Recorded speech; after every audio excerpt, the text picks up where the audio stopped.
Bonjour, bienvenue à l'atelier du Meeple. Mon nom est Martin et cette semaine, on s'avoue vaincu. Et oui, après plusieurs essais, plusieurs calculs, j'arrive pas à trouver un modèle qui me satisfasse pour Caverna. Alors, Caverna, c'est un super jeu de Rosenberg, c'est un de mes designers de jeux préférés. J'aime ça, moi, les trucs compliqués, mais qu'il y a 2000 choix à faire. C'est un point salad, c'est vraiment un très bon jeu, mais il y a beaucoup de stock. La boîte est épaisse, il y a énormément de sacs là-dedans. Et j'ai fait des plans, j'ai défait, j'ai refait, j'arrivais pas à avoir quelque chose qui me plaisait. Je me suis dit des petites boîtes faites en origami qui prennent moins de place. Bon, c'est pas aussi intéressant pour les tuiles sont pesantes. Alors j'ai succombé à la tentation. Et la tentation s'appelle Folded Spaces. Alors, Folded Spaces se spécialise dans la fabrication d'inserts. Une fois de temps en temps, je vous l'avais dit dans les premières vidéos, il y en a qui sont mieux faites que d'autres. C'est le cas, entre autres, pour Five Tribes, que j'ai juste là, ici. Alors, Five Tribes, j'ai fait la même chose. J'ai acheté l'insert déjà fait. Alors, aujourd'hui, je vous montre comment... quelques précautions à prendre pour monter ça. Alors, je ne vais pas vous montrer comment je les monte toutes. Je vais en faire un. Je vais vous montrer le avant, l'après dans le rangement pour que vous ayez une idée, voir si ça vaut la peine. Mais cette semaine, on regarde le rangement pour Caverna. Alors, on se revoit.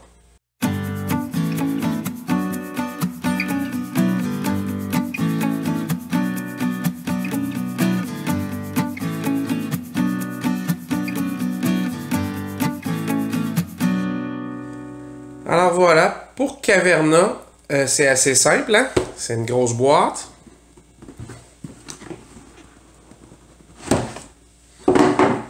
Alors, il y a les instructions et des tonnes de ressources. Alors, il y a des ressources, ça c'était du bois, ça c'est des citrouilles, on a du blé, de la roche, on a des mulets, on a des vaches, on a des chiens. Il y a des chiens dans ce jeu-là, c'est fou. Alors ça, c'est vos magnifiques personnages. Alors c'est vos meeples. Je sais, c'est pas super. Mais si j'ai la chance d'aller à l'impression 3D, je vous montrerai peut-être une solution éventuellement pour ça. On a toutes sortes. Vous avez quelques petites pièces comme ça pour des multiplicateurs. Vous avez des casques pour vos guerriers. J'ai ici des moutons. J'ai ici de la nourriture. Encore d'autres personnages. Tout plein de tuiles dans des sacs. J'ai des cochons ici. J'ai des minéraux. J'ai encore des personnages. J'ai d'autres tuiles, puis de l'argent, puis d'autres tuiles, puis d'autres tuiles, puis d'autres tuiles, puis d'autres tuiles, puis d'autres tuiles. Il y a quelques cartes. Il n'y en a pas beaucoup, mais il y en a. Et il y a beaucoup de cartons, c'est-à-dire qu'il y a les plateaux de jeu. Les différents plateaux de jeu qui sont là. C'est les plateaux centraux, évidemment. Et vous avez aussi, bon, de quoi compter les points. C'est toujours pratique dans un Rosenberg parce que il y a toujours plusieurs façons de faire des points. Et il y a toujours des malus en plus. Et vous avez, parce que ce jeu-là, ça ne s'invente pas, il y a 1, 2, 3, 4, 5, 6, 7 plateaux de joueurs. Alors, moi, j'ai joué des games plus à 3 joueurs. Des games solo. Jamais, je pense que je vais vouloir jouer ça à 7 joueurs. Ce serait ben trop long. On n'a pas toujours une journée complète à mettre sur une game de Caverna. Alors, on va regarder ce que l'insert nous propose. Alors, si vous regardez, je vais vous approcher de l'image. Ne bougez pas. Alors, pour pas que ça bouge. Alors, l'insert propose plein de petites boîtes qui vont aller une par-dessus l'autre. Et si vous voyez, en principe, il y aura probablement de l'espace sur le dessus pour mettre la tonne de plateaux de joueurs. Alors, on va regarder ça ensemble, comment ça s'est fait. Je vais vous montrer comment j'en monte un. Puis après ça, je vais tous les monter, parce que ça se monte toutes de la même façon. Et, pardon, par la suite, on regardera comment tout rentre dedans. Alors, à tantôt. Alors, le Folded Spaces, C'est assez simple. D'ordinaire, c'est une boîte qui contient du carton mousse déjà perforé. Voilà. Une autre boîte pour le recyclage. Alors, vous avez des instructions. Vous voyez qu'il y a plusieurs feuilles comme ça à dépuncher. Et après ça, vous avez les instructions pour les assembler. Ils vous disent, c'est bien important ici, que quand vous assemblez, mettons, le plateau A, un A et un B, vous avez besoin d'un A, un B sur la feuille A, sur la feuille B. Ils vous montrent en... C'est important de suivre leurs étapes parce que c'est pas très compliqué, mais pour être sûr de ne pas perdre les morceaux, moi, ce que je fais, c'est que je les monte un à un. Alors, je vais trouver les feuilles.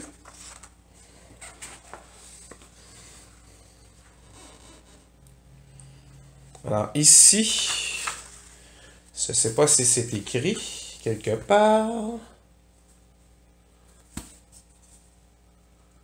Mais juste au look, je suis capable de repérer que cette feuille-là, c'est soit la A et la B, parce qu'ils ont exactement les mêmes pièces dans le même sens. Alors, ils sont faciles à identifier. Et c'est ceux du bas que je vais prendre. Donc, je vais avoir besoin de ces trois morceaux-là et de ces trois morceaux-là. Et ça va faire un des cabarets. Alors, je vais en dépuncher un. Je vais vous montrer comment je fonctionne en suivant bien les étapes qu'il y a ici. Et après ça, je ferai tout le travail hors caméra pour vous montrer à la fin comment ça fonctionne, comment on replace tout ça. Alors, je vous ai dépunché la première boîte. C'est toujours très simple, leurs inserts d'ordinaire, c'est pas très sorcier.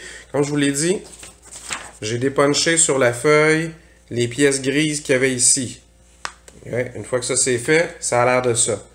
Alors, si on regarde comme il faut, on va mettre les côtés gauche et droit en premier, et après ça, les séparateurs dans l'autre sens. Et à chaque bout, il y a une petite pointe qui dépasse comme ça. Alors ça, c'est l'embout. Et le séparateur du milieu n'en a pas. Alors c'est facile, ça prend un peu d'observation, mais je fais toujours un assemblage à sec, c'est-à-dire que moi, j'aime bien utiliser la petite glue qu'on appelle ultra adhérente. Alors, ça se trouve dans les magasins à Dollar le type de Dollarama, là. Mais vous en trouvez partout ailleurs. C'est des colles qui sèchent plus rapidement et elles vont... elle va prendre plus rapidement. Alors, rapidement, ça va sceller en place les choses, même si ça prend pas tellement moins de temps à sécher, le rapport collant par rapport au temps est meilleur. Okay? Alors, tout simplement, vous assemblez comme ça. Assez simple. Vous ajoutez les embouts comme ça. Alors, évidemment, c'est assez simple. Ça va parfaitement. Et il vous restera ça ici qui va descendre comme ça. Alors, je vais tout bâtir chacun des inserts comme ça avant de mettre de la colle sur quoi que ce soit pour être certain qu'il n'y a pas un morceau en trop, qu'il n'y aura pas un morceau que je vais avoir collé et me dire « Oh non, il n'y allait pas sur celui-là, j'ai fait une erreur. » Faites pas ça. Assemblez tout comme ça. Et après, un par un, on va les désassembler. Ça se désassemble, mais tout seul, vous allez voir. Là, il n'y a rien de collé, donc. Et il faut le coller. Parce que si vous ne le collez pas, vos inserts, vous allez sortir les choses. Surtout Caverna, avec les tuiles, c'est pesant. Vous allez sortir l'insert, il va vous rester dans les mains. Puis toutes les tuiles vont tomber. Il faut coller. C'est pas une option. Alors, on se revoit. OK. Tous ceux-là se forment avec le fond, les deux côtés. Vous mettez les deux bouts. Puis un séparateur dans le milieu. Il y en avait des plus petits. Comme ça, c'est assez simple. Il y en a des plus complexes un peu. Alors, celui-là vient qu'une grande forme comme ça. Et des réceptacles ici pour d'autres morceaux. Alors, on va rentrer lui comme ça, lui comme ça, lui comme ça. Ici, ce qu'il faut retenir, c'est qu'il y en a deux d'épais. Ça a l'air de rien, là, mais ils vont comme ça, tout simplement, pour s'agencer parfaitement ici, au centre. Et tout ça va donner de la force et de la cohésion à tout le restant de... Vous avez ici un espace plus large, donc il va dans le double ici. Et comme par hasard, les trous vont servir de réceptacle à ce séparateur-là. Vous en avez un plus grand qui va venir tout simplement ici. Et un plus petit de l'autre côté.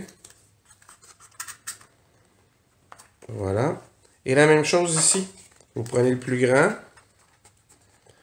Il va parfaitement s'imbriquer. C'est vraiment là, ça au niveau de la qualité, de la finition et de comment tout ça s'assemble. Vous ne pouvez pas faire mieux, là. Pour faire mieux que ça, il faut être équipé d'une machine qui découpe le carton mousse comme ça. Ou en Europe, vous appelez ça le carton plume, là, de ce que j'ai compris. Alors, vous arrivez à quelque chose comme ça. Alors, c'est important. Celui-là est un peu plus compliqué.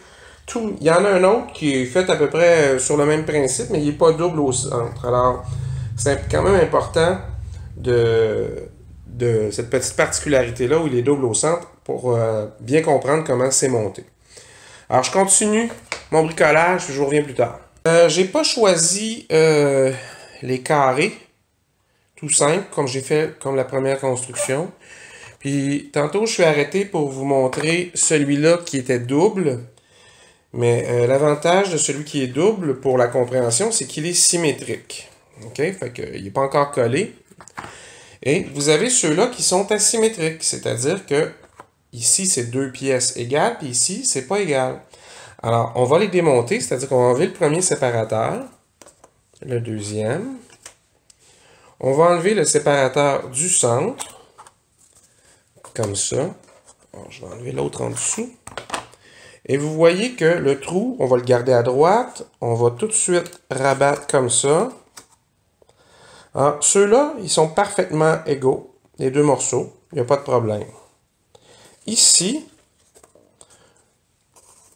et là, ben, lui, la pointe qui va s'insérer ici, elle est centrée, puis celle-ci ne l'est pas. Okay, je vais essayer de tout mettre dans l'image. Celle-là, elle est centrée, celle-là est décalée.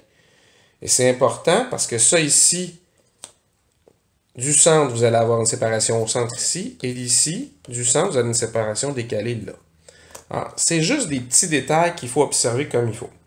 Bon, là, pour ce qui est de la colle, vous n'avez pas besoin de mettre des tonnes de colle là-dessus. Vraiment, là, vous allez voir, là, je vais en mettre, puis je suis sûr que je vais trop en mettre. OK? Alors, là, comme toujours, je suis un peu autour de mon trépied. Alors, je vais essayer de faire ça tout en vous montrant. Alors, vous pourriez prendre un petit pinceau également.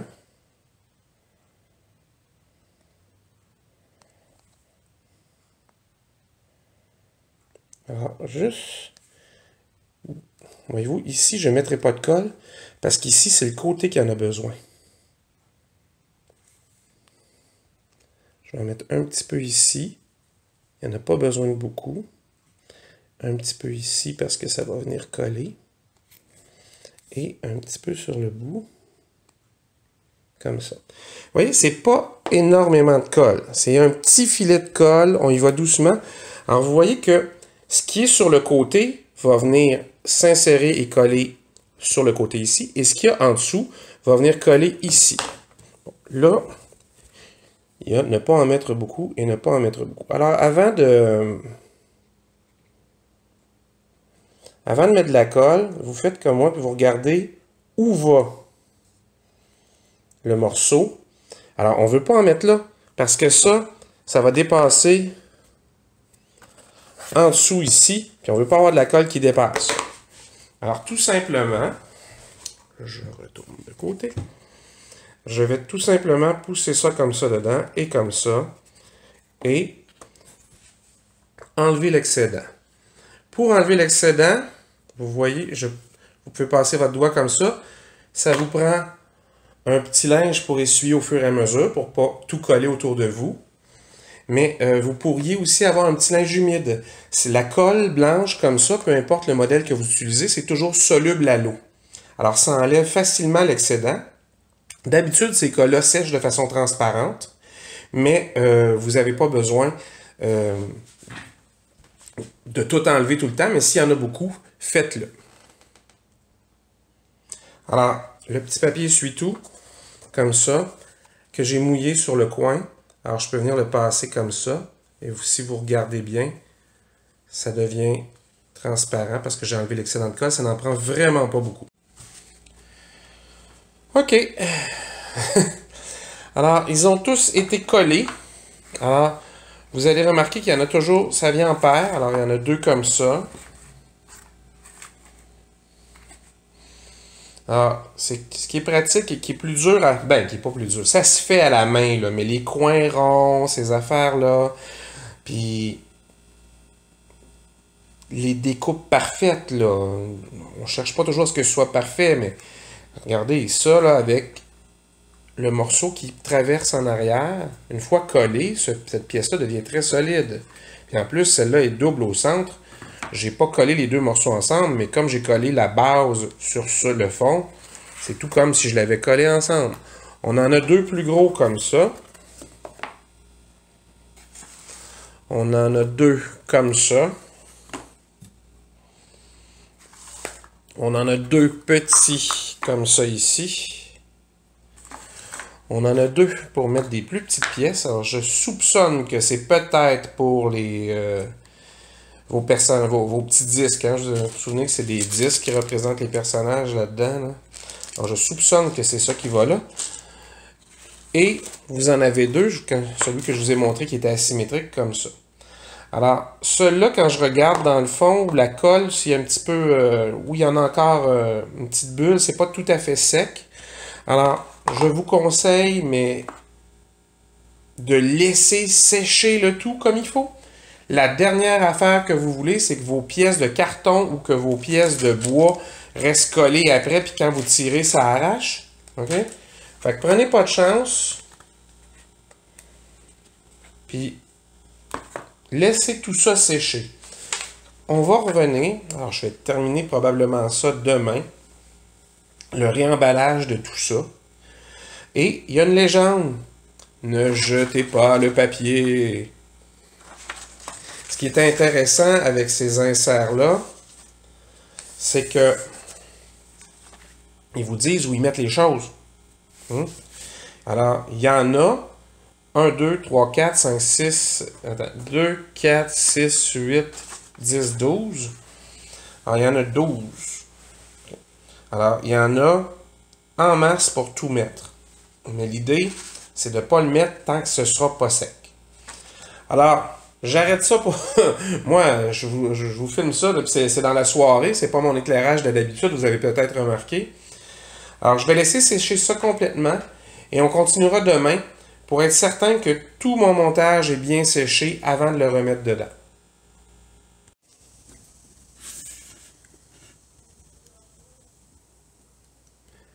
Bon, eh bien, maintenant que j'ai tout monté, tout est séché, hein, 24 heures plus tard, ça n'avait pas obligé d'attendre 24 heures, là, quand même.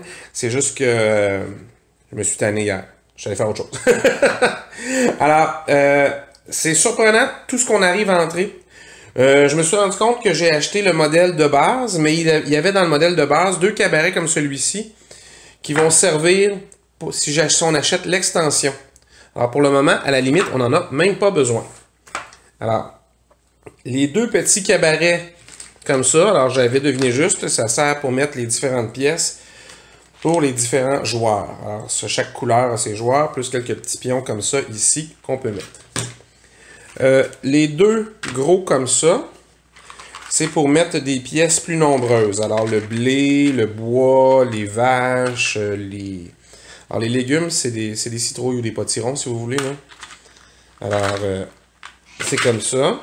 Il y en avait 2 comme ça ici. Alors, j'ai mis d'autres ressources. J'ai mis les sangliers et les roches.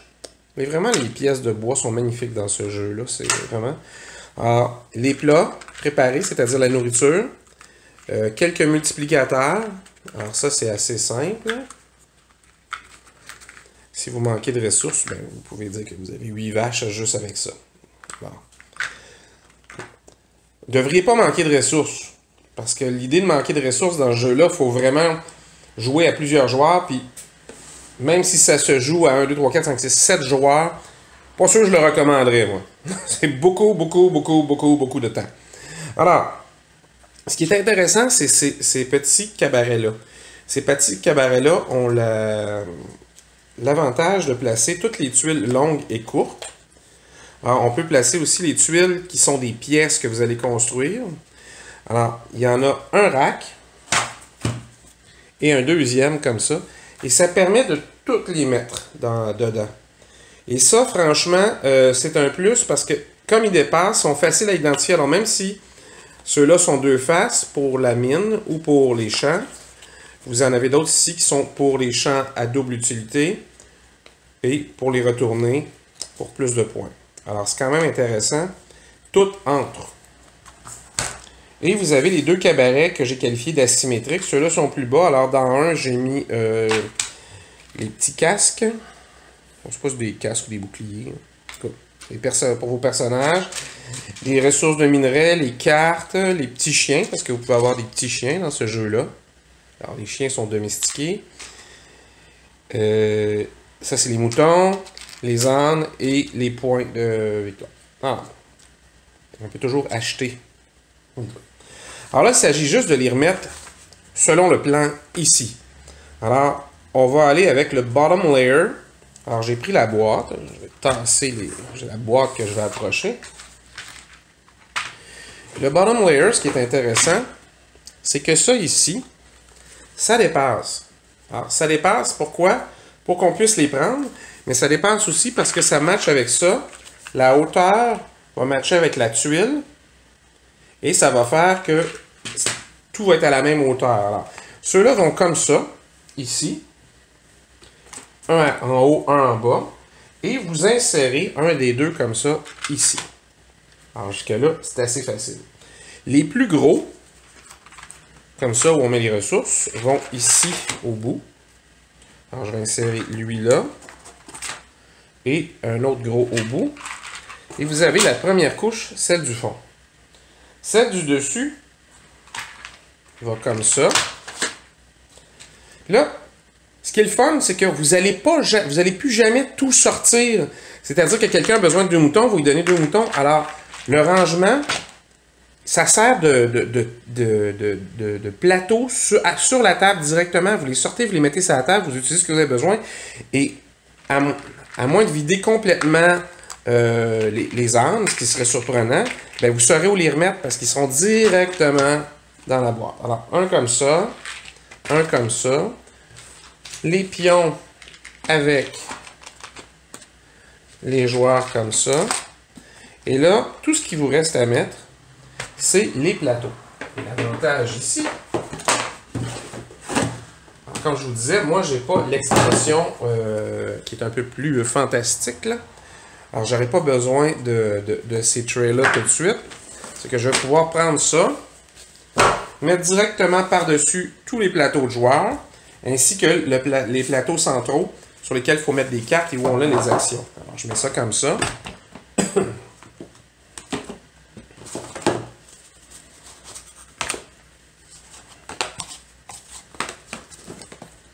Alors, si je mets ça comme ça, je vais avoir de la place pour remettre l'appendice, là. Et je vais remettre ça dedans. Quand même important, parce que je vais vouloir les replacer de la même façon. Puis d'une fois à l'autre, j'ai peur de ne pas m'en souvenir. Alors, caverna, dans une seule boîte. Voilà. Et ça n'a pas épaissi la boîte d'un iota. Alors ça, c'est quand même intéressant. Alors voilà. C'est comme ça que j'ai fait. Alors voilà, c'est simple. Des fois, ça coûte à peu près 20$ ce kit-là. Et faire beaucoup de petites pièces comme ça prend énormément de temps. Il y a beaucoup de temps dans le design. Il y a beaucoup de temps aussi dans la manipulation, la fabrication. Alors, ça se fait. Vous auriez pu copier ce plan-là avec du foam core à la maison, puis simplifier la façon dont c'est attaché, faites comme je fais d'habitude en mettant des petites épingles à travers puis de la colle. Ça aurait fonctionné. Mais des fois, c'est une question de temps. Là, à un moment donné, il faut se dire combien je vaux de l'heure. Alors, l'acheter, ça a coûté une vingtaine de dollars, l'insert. Ça m'a pris à peu près 1 heure à monter. C'est l'équivalent d'un certain montant d'argent. Alors que si j'avais passé 4 heures à faire ça, 4-5 heures, c'est pas toujours rentable. Alors, une fois de temps en temps, ça vaut la peine d'acheter ces inserts-là. C'est le deuxième que j'achète. Le premier, c'était pour le jeu Five Tribes, comme je disais. Ils ont fait une très, très, très bonne job. En général, les inserts de chez Folded Space sont très bons. Vous n'aurez jamais de problème avec. Si vous les montez efficacement comme on a fait, c'est-à-dire faire un pré-montage, bien collé, laisser sécher. J'ai transporté mes autres jeux qui ont ça dedans souvent et ça tient, il n'y a pas de problème. Et si jamais il arrivait quelque chose, c'est aussi facile à réparer. Alors, c'est là-dessus que je vous laisse. Pensez-y. Des fois, on s'investit dans des trucs qui sont coûteux. Puis des fois, on s'investit dans des trucs qui sont trop longs à faire. Alors, il faut savoir faire la part des choses. Ici, c'était clairement un modèle où ça ne valait pas la peine de le faire. Mais après avoir eu quelques questions, je me dis, tiens, je vais vous montrer comment moi je procède pour m'assurer que les inserts sont bien montés, même quand on les achète. Alors, j'espère que vous avez aimé la vidéo. C'est sûr que c'est pas la plus révolutionnaire, j'en suis conscient, là. Mais une fois de temps en temps, de voir comment quelqu'un d'autre fait, ça peut donner des idées, ça peut changer nos méthodes de travail.